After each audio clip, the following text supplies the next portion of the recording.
Night, Moscow, a regular shift at the airport. But among the passing crowds, a ghost flickers. A thin man in extreme danger, without a passport and without a future, trapped between two superpowers. At the airport, he's just another passenger. But in reality, he's the most wanted man on the planet. The US government has declared him a criminal, and for a month now, he's been on the run across the world. Welcome to the world of Paradoria. Enjoy watching. Edward Snowden was born in a tiny town in North Carolina. From an early age, Edward was a passionate tech enthusiast. His love for computers came from his father, who often brought home various tech gadgets from work, including a Commodore 64, one of the first personal computers. Edward was into computer games, but he was even more fascinated by how these games worked on the inside. His happy childhood changed when his family moved to Crofton. The boy faced serious difficulties. He came from the South and had a strong accent. Throughout almost his entire school life, he was bullied by classmates. He decided to stop speaking altogether until he completely got rid of his accent, which distanced him even further from his peers. Like many teenagers, Edward began spending a lot of time online. For him, it was a more interesting world than real life, without ridicule or mockery. Here, he could truly express himself. This is when Snowden dove headfirst into programming and engineering. After September 11, 2001, a wave of nationalism swept across the US. Thousands were ready to serve their country. Snowden was one of them. A staunch patriot, he was ready to give his life for the war effort. Edward packed his things and enlisted in the army. But unfortunately, young Snowden wasn't Captain America, and his service didn't last long. Just 6 months later, he broke his leg and left. Still, his relentless desire to serve his country didn't end there. After his unsuccessful attempt at military service, Snowden sought to help his country without using physical force, through technical means. He wanted to work for the CIA. After passing numerous checks and tests, he was admitted to the intelligence world on probation. Snowden became a CIA agent. He was taught the basics. For example, never tell people where you work and remain unnoticed. For Edward, this was nothing new. He had been hiding from people his whole life. After a few months, showing excellent results, Edward quickly rose through the ranks and was transferred to Dell. Yes, the same company that makes computers. In reality, it was a cover. He worked at the headquarters of the National Security Agency, NSA. There, he saw the difference between the CIA and NSA. The CIA collected intelligence through people, while the NSA specialized in intercepting digital and radio signals. One day, a strange file came before him. Something Edward had never heard of before. Top secret, exceptionally controlled information. Quote, "The activities described in this text were so criminal that no government would ever allow them to be published." It referred to Project Stellar Wind, a code name for a surveillance program on electronic communications conducted by the NSA during George W. Bush's presidency. Snowden realized that the US government was engaged in mass data collection, listening, gathering, and analyzing information on every person without exception.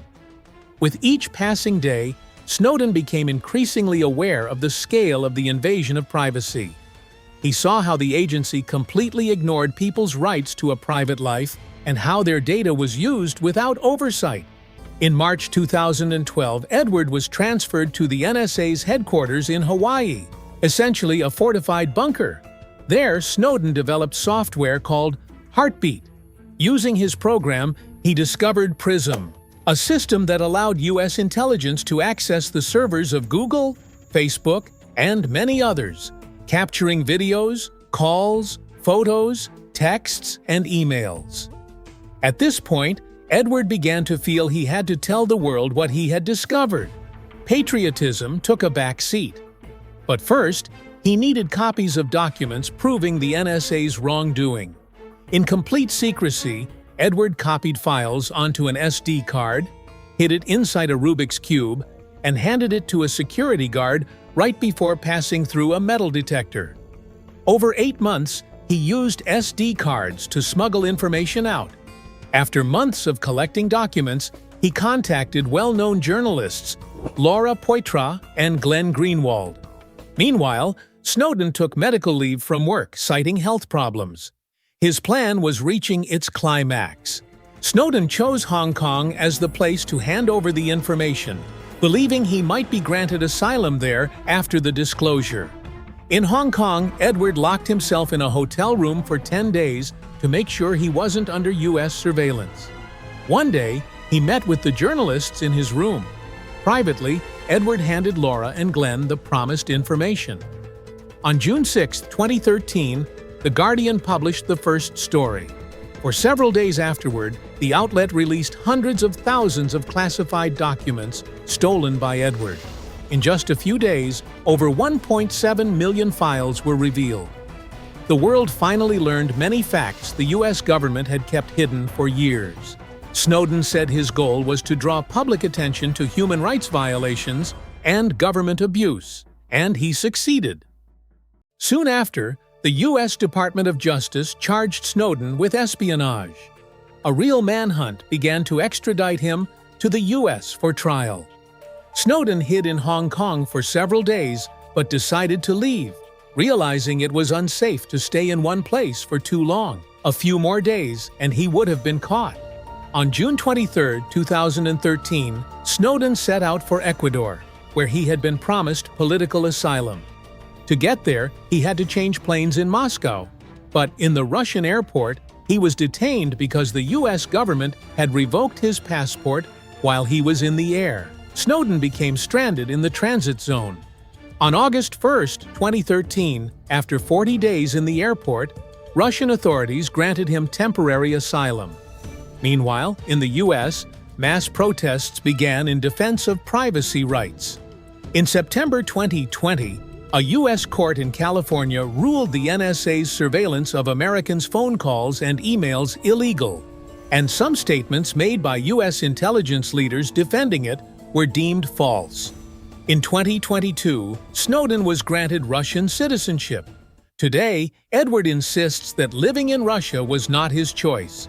He was forced into it. He now lives in Moscow, but his exact location is undisclosed for security reasons. Snowden remains active in defending privacy and digital rights. He also participates in cryptocurrency conferences and is doing well.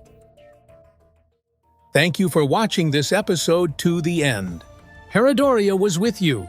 Like and subscribe. See you next time.